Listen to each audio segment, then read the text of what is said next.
గురుబ్రహ్మ ప్రేక్షకులకి నమస్కారం అండి. మన గురుబ్రహ్మ ప్రేక్షకులలో చాలామంది 2025 నుండి 2026 వరకు కొత్త సంవత్సరంలో 12 రాసుల వారికి ఆదాయం, వ్యయం, రాజపూజ్యం, అవమానం ఎంతున్నాయో క్లియర్గా వివరించమన్నారండి. ఈ వీడియోలో నేను వివరిస్తాను. ముందుగా మేషరాశిని తీసుకున్నట్లయితే మేషరాశి వారికి 2024 నుండి 25 వరకు అంటే శ్రీ క్రోధినామ సంవత్సరంలో గతంలో ఆదాయమేమో 8, వ్యయం 14, రాజపూజ్యం 4, అవమానమేమో 3 ఉండేదండి. అయితే ఈ కొత్త సంవత్సరంలో ఆదాయం అనేది కాస్త తగ్గబోతుంది. ఎందువలన అంటే 2025 సంవత్సరం మార్చ్ 28వ తారీఖున శని భగవానుడి యొక్క ప్రభావం అనేది మీ పైన పడనుంది. అంటే ఏలినాటి శని యొక్క మొదటి దశ అనేది ప్రారంభం కానుంది. శని భగవానుడు మీ 12వ స్థానంలోకి అనగా మీనరాశిలోకి రాబోతున్నాడు. కాబట్టి ఆర్థిక పరంగా కొన్ని సవాళ్ళను ఎదుర్కొంటారు. ఆదాయం 2, వ్యయం 14 అండి 2025 నుండి 2026 వరకు. రాజపూజ్యం 5, అవమానమేమో 7. కాబట్టి మేషరాశి వారికి మొత్తం నెగిటివ్గా ఉంటుంది అని కాదండి. 2025 సంవత్సరం మార్చ్ మాసం వరకు అనుకూలంగానే ఉంటుందండి. మార్చ్ నుండి మే మాసం మధ్య కాలంలో అబోవ్ యావరేజ్ కాలంగా ఉంటుంది. మే మాసం తర్వాత నుండి ఆర్థిక పరంగా కొన్ని ఇబ్బందులను ఎదుర్కోవాల్సి వస్తుంది. ఎందువలన అంటే ఏలినాటి శని యొక్క ప్రభావం వల్ల. వీరికి 2025 సంవత్సరంలో ఎలా ఉండబోతుంది, ఎటువంటి జాగ్రత్తలు తీసుకోవాలో నేను ఆల్రెడీ ఒక క్లియర్ వీడియో చేశానండి. దయచేసి దానిని వీక్షించండి. రెండవ రాశి వృషభ రాశి. వృషభ రాశి వారికి గతంలో ఆదాయం 2, వ్యయం 8, రాజపూజ్యం 7, అవమానం 3 ఉండేదండి. 2025 నుండి 26 మధ్య కాలంలో వృషభ రాశి వారికి ఆదాయం అనేది పెరగనుంది అని చెప్పవచ్చు. ఆదాయం 11, వ్యయం 5. చాలా అదృష్టకాలం అండి. 2025 సంవత్సరంలో వృషభ రాశి జాతకులు స్త్రీలైనా పురుషులైనా వృత్తి వ్యాపారాల పరంగా బాగా సంపాదిస్తారు అని చెప్పవచ్చు. అయితే రాజపూజ్యం 1, అవమానం 3. కాబట్టి బయట వారితో వ్యవహరించే విషయంలో వృషభ రాశి వారు కొన్ని జాగ్రత్తలు తీసుకుంటే సరిపోతుంది. ఆదాయపరంగా అనుకూలంగా ఉంటుందండి. సంపద బాగుంటుంది. వృషభ రాశి వారికి 2025 సంవత్సరంలో ఎలా ఉండబోతుందో నేను చాలా క్లియర్గా వివరిస్తూ స్పెషల్ వీడియో చేశానండి. కాబట్టి దయచేసి దానిని కూడా వీక్షించండి. ఇక మిథున రాశి వారి విషయానికి వస్తే మిథున రాశి వారికి గతంలో 2024 సంవత్సరంలో ఆదాయము 5, వ్యయము 5, రాజపూజ్యం 3 అయితే అవమానం 2 అవమానం 6 ఉండేదండి. అయితే 2025 నుండి 26 మధ్య కాలంలో ఆదాయం అనేది చాలా ఎక్కువగా పెరగబోతుంది అని చెప్పవచ్చు. వీరికి ఆదాయం 14 అండి. చాలా బాగా సంపాదించగలుగుతారు. వ్యయం 2 మాత్రమే. 14 ఆదాయం ఉంటే వ్యయం కేవలం 2 మాత్రమే. రాజపూజ్యం 3, అవమానం 3. ఇది కూడా బాగుందండి. మిథున రాశి వారికి 2025 సంవత్సరం అనేది అదృష్ట కాలంగా చెప్పవచ్చండి. మీకు 2025 సంవత్సరంలో వృత్తి, ఉద్యోగ, వ్యాపార, విద్యాపరంగా ఎలా ఉండబోతుందో నేను ఆల్రెడీ క్లియర్గా వీడియో చేశానండి. కాబట్టి దయచేసి దానిని కూడా వీక్షించండి.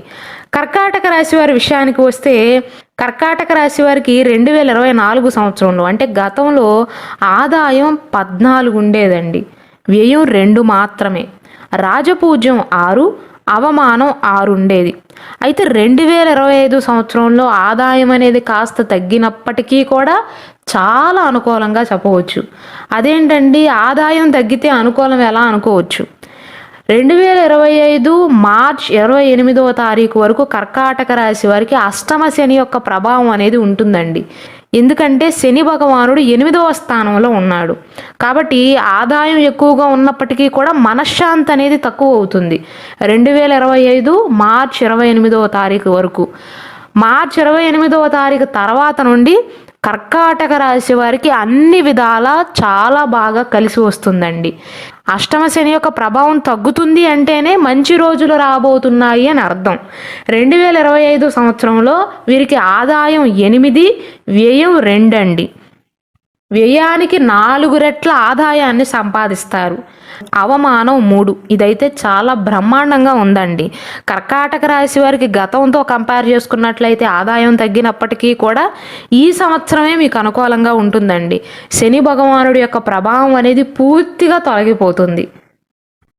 ఇక సింహరాశి వారి విషయానికి వస్తే, సింహరాశి వారికి 2024 సంవత్సరంలో అంటే గతంలో ఆదాయం 2, వ్యయం 14 అండి. విపరీతంగా ఖర్చు చేశారు. రాజపూజ్యం 2, అవమానం కూడా 2. గతంలో సింహరాశి వారికి ఆదాయం చాలా తక్కువగా ఉండేది. అయితే 2025 సంవత్సరంలో ఆదాయం 11, వ్యయం కూడా 11ేనండి. గతంతో కంపేర్ చేసుకున్నట్లయితే అనుకూల ఫలితాలు అని చెప్పవచ్చు. అయితే 2025 మార్చి 28వ తారీఖు తర్వాత నుండి శని భగవానుడు మీనరాశిలోకి అడుగు పెట్టబోతున్నాడు. అప్పటి నుండి కొన్ని విషయాలలో జాప్యాన్ని ఎదుర్కొన్నప్పటికీ కూడా ఆదాయం అనేది బాగుంటుందండి. అయితే ఖర్చుల విషయంలో జాగ్రత్తలు తీసుకోవాలి. రాజపూజ్యం 3, అవమానం 6 అండి. కాబట్టి శని భగవానుడికి సంబంధించిన పరిహారాలను పాటిస్తే సరిపోతుందండి. అలాగే బయట వారితో వ్యవహరించే విషయంలోనూ మీ మాట తీరును కూడా కొద్దిగా మార్చుకోవాల్సి ఉంటుంది. ఒక మాటలో చెప్పాలంటే సింహరాశి వారు 2025 మార్చి 28వ తారీఖు తర్వాత నుండి వీరికి నిజంగా ఆత్మీయులు ఎవరు, నిజంగా శత్రువులు ఎవరు, మీ పక్కన ఉండి నటించేవారు ఎవరో క్లియర్గా అర్థం చేసుకోగలుగుతారు శని ప్రభావం వల్ల. కాబట్టి సింహరాశి వారు భయపడవలసిన అవసరం లేదండి. శనికి సంబంధించిన పరిహారాలను పాటిస్తే సరిపోతుంది. ఈ సింహరాశి వారికి ఏ విషయాల్లో అనుకూలం, ఏ విషయాల్లో ప్రతికూలమో క్లియర్గా వివరిస్తూ నేను ఒక స్పెషల్ వీడియో చేశానండి. దయచేసి దానిని కూడా వీక్షించండి. తదుపరి రాశి కన్యా రాశి. కన్యా రాశి వారికి 2024 సంవత్సరంలో ఆదాయము, వ్యయము 2 సమానంగా ఉండేవి. ఆదాయము 5, వ్యయము 5. రాజపూజ్యం 5, అవమానం 2. అయితే ఈ సంవత్సరంలో కన్యా రాశి వారి యొక్క తలరాతే మారబోతుందండి. ఆదాయం 14 అంటే మామూలు విషయం కాదు. ఆదాయం 14, వ్యయం 2 అండి. రాజపూజ్యం 6, అవమానం 6. చాలా చాలా అనుకూలంగా ఉండబోతుంది అని చెప్పవచ్చు. గతంలో కన్యా రాశి వారు ఆరోగ్య విషయంలో బాగా ఇబ్బందులు పడ్డారు, ముఖ్యంగా పంటి సమస్యలతో, కంటి సమస్యలతో. ఈ సంవత్సరంలో ఆరోగ్య లాభం, ధన లాభం, బంధుమిత్ర లాభం, నూతన గృహ లాభంగా చెప్పవచ్చు. ప్రమోషన్లు వచ్చే అవకాశాలు, సంతాన యోగం, ఉద్యోగ యోగ అవకాశాలు కూడా ఉన్నాయి. కన్యా రాశి వారికి ఏ విషయాల్లో అనుకూలంగా ఉంటుంది, ఏ విషయాల్లో జాగ్రత్తలు తీసుకోవాలి, ఏ విషయాల్లో ప్రతికూలంగా ఉంటుందో నేను ఆల్రెడీ క్లియర్గా వివరిస్తూ స్పెషల్ వీడియో చేశానండి. కాబట్టి దయచేసి దానిని కూడా వీక్షించండి. ఇక తులారాశి వారి విషయానికి వస్తే, తులారాశి వారికి గతంలో అంటే 2024 సంవత్సరంలో ఆదాయం 2, వ్యయం 8 ఉండేదండి. ఆదాయానికి 4 రెట్ల ఖర్చులు ఉండేవి. రాజపూజ్యం 1, అవమానం 5 ఉండేది. అయితే 2025 సంవత్సరంలో శ్రీ విశ్వావసునామ సంవత్సరంలో తులారాశి వారికి ఆదాయం 11, వ్యయం 8 అండి. గతం కంటే అనుకూలం అని చెప్పవచ్చు. రాజపూజ్యం 2, అవమానం కూడా 2. తులారాశి వారికి ఈ సంవత్సరంలో అదృష్టం ఏంటంటేనండి, శని భగవానుడు 6వ స్థానంలో సంచరిస్తాడు 2025 మార్చి 28వ తారీఖు తర్వాత నుండి. కాబట్టి విపరీతమైనటువంటి అనుకూల కాలంగా చెప్పవచ్చు. చాలా వరకు శని మీకు అనుకూలమైనటువంటి ఫలితాలను మాత్రమే అందజేస్తాడు. స్థిరాస్తి కొనుగోలు కానీ, బంధుమిత్ర లాభం కానీ, వ్యాపార లాభం కానీ, ఉద్యోగంలో ప్రమోషన్లు కానీ, వివాహ యోగం కానీ, ఇలాంటి మంచి మంచి అనుకూల ఫలితాలను పొందబోతున్నారు. తులారాశి వారికి ఏ విషయాల్లో అనుకూలం, ఏ విషయాలలో ప్రతికూలమో క్లియర్గా వివరిస్తూ నేను స్పెషల్ వీడియో చేశానండి. కాబట్టి దయచేసి దానిని కూడా వీక్షించండి. తర్వాత వృశ్చిక రాశి వారి విషయానికి వస్తే, వృశ్చిక రాశి వారికి గతంలో ఆదాయం తక్కువ, వ్యయం ఎక్కువ ఉండేది. అయితే ఈ సంవత్సరంలో కూడా ఇంచుమించు అలానే ఉంటుందండి. కాకపోతే పాజిటివ్ పాయింట్ ఏంటంటేనండి, 2025 మార్చి 28వ తారీఖు వరకు వృశ్చిక రాశి వారి పైన అర్ధాష్టమ శని యొక్క ప్రభావం అనేది ఉంటుంది. అంటే శని భగవానుడు 4వ స్థానంలో సంచరించాడు. 2025 మార్చి 28వ తారీఖు వరకు అక్కడే ఉంటాడు. కాబట్టి కొన్ని అననుకూలమైనటువంటి ఫలితాలను భరించవలసి వస్తుంది. 2025 మార్చి 28వ తారీఖు తర్వాత వీరి జీవితంలో చాలా అనుకూలతలు అనేవి మొదలు కాబోతున్నాయి. గతంలో వీరికి ఆదాయం 8, వ్యయం 14, రాజపూజ్యం 4, అవమానం 5 అండి. అయితే 2025 సంవత్సరం నుండి ఆదాయం 2, వ్యయం 14 అండి. ఆదాయం తక్కువ, వ్యయం కాస్త ఎక్కువగా ఉంటుంది. అయితే అర్ధాష్టమ శని యొక్క ప్రభావం అనేది వెళ్ళిపోతుంది. రాజపూజ్యం 5, అవమానం 2. అయితే మీరు ఈ సంవత్సరంలో జాగ్రత్తలు తీసుకోవాల్సింది ఏంటంటే ఆదాయపరంగా కాదండి. ఆదాయం తక్కువగా ఉన్నప్పటికీ కూడా సమాజంలో నరదృష్టి అనేది ఎక్కువ అవుతుంది వృశ్చిక రాశి వారి పైన. కాబట్టి మీరు ఏ పనులు ప్రారంభించే ముందైనా ఎవ్వరికీ చెప్పకుండా మీ అంతరగా మీరు డెసిషన్స్ తీసుకోవటం కానీ, కుటుంబ సభ్యులతో చర్చించి ముందుకు వెళ్ళటం కానీ, మూడో వ్యక్తికి తెలియకుండా జాగ్రత్త పడినట్లయితే వృశ్చిక రాశి వారికి అడ్డంకులు, అవరోధాలు అనేవి తక్కువగా ఉంటాయి. అలానే మీ కుటుంబ సభ్యులని తప్ప బంధువర్గంలో ఉన్న వారందరినీ కూడా నమ్మవద్దండి. మీరు ఏ విషయాల్లో జాగ్రత్తలు తీసుకోవాలి, ఏ విషయాల్లో అనుకూలంగా ఉంటుందో నేను ఆల్రెడీ క్లియర్గా వివరిస్తూ స్పెషల్ వీడియో చేశానండి. కాబట్టి దయచేసి దానిని కూడా వీక్షించండి. ఇక ధనుస్సు రాశి వారి విషయానికి వస్తే ధనుస్సు రాశి వారికి గతంలో అంటే 2024 సంవత్సరంలో ఆదాయం 11, వ్యయం 5 ఉండేదండి. రాజపూజ్యం 7, అవమానం 5 ఉండేది. గతంలో వీరికి అనుకూలమైనటువంటి ఫలితాలను చూశారు. వీరికి 2025 సంవత్సరంలో ఆదాయం 5, వ్యయం 3 అండి. వ్యయం కంటే ఆదాయమే ఎక్కువ. రాజపూజ్యం 1 అయితే అవమానం 5. సమాజంలో చెడ్డ వ్యక్తులతో మాట్లాడే విషయంలో, సంభాషించే విషయంలో, వారితో వ్యవహరించే విషయంలో ధనుస్సు రాశి వారి ఈ సంవత్సరంలో ముఖ్యంగా మార్చ్ మాసం తర్వాత నుండి చాలా జాగ్రత్తలు తీసుకోవాలండి. మధ్యవర్తిత్వాలు అస్సలే చేయవద్దు. కుటుంబంలో అందరినీ నమ్మవద్దు.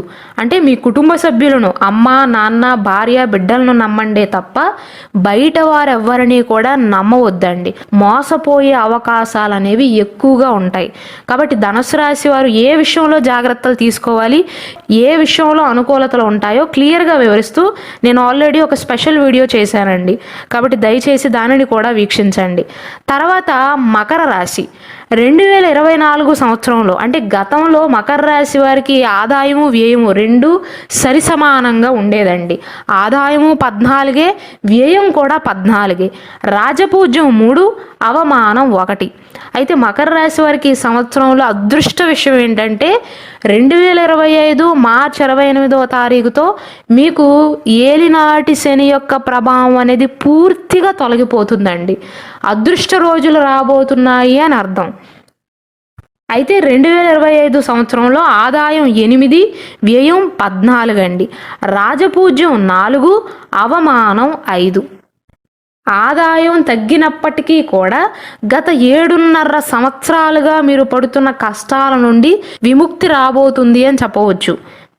మీరు కేవలం ఆదాయం, వ్యయం మాత్రమే చూసుకోవద్దండి. శని భగవానుడి యొక్క ప్రభావం అనేది పూర్తిగా తొలగిపోతుంది కాబట్టి పనులు అనేవి వేగవంతంగా పూర్తవుతాయి. కాబట్టి మకర రాశి వారికి అనుకూలతలు అనేవి ఎక్కువగానే ఉండబోతున్నాయి. మకర రాశి వారికి 2025 సంవత్సరంలో ఎలా ఉండబోతుంది, ఎటువంటి ఫలితాలు ఉంటాయి, ఎటువంటి జాగ్రత్తలు తీసుకోవాలో క్లియర్గా వివరిస్తూ నేను ఒక స్పెషల్ వీడియో చేశానండి. కుంభరాశి వారి విషయానికి వస్తే కుంభరాశి వారికి గతంలో ఆదాయం, వ్యయం 2 సరిసమానంగా ఉండేయండి. ఆదాయం 14, వ్యయం 14, రాజపూజ్యం 6, అవమానం 1గా ఉండేది 2024 సంవత్సరంలో. 2025 సంవత్సరంలో వీరికి ఆదాయం 8, వ్యయం 14, రాజపూజ్యం 7, అవమానం 5 అయినప్పటికీ కూడా ఆదాయం తక్కువగా ఉన్నప్పటికీ కూడా మీకు కొన్ని అనుకూలమైనటువంటి ఫలితాలే సూచిస్తున్నాయి. ఎందువలన అంటే శని భగవానుడు 2025 మార్చి 28వ తారీఖు తర్వాత నుండి 2వ ఇంట్లోకి రాబోతున్నాడండి. అంటే ఏలినాటి శని యొక్క 3వ దశ అనేది మీకు ప్రారంభం కాబోతుంది. జన్మశని కంటే ఇది చాలా బెటర్ అండి. 2025 మార్చి 28వ తారీఖు తర్వాత నుండి మీరు కొన్ని అనుకూలమైనటువంటి ఫలితాలను చూస్తారు.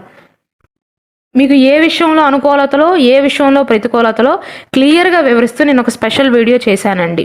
దయచేసి దానిని కూడా వీక్షించండి.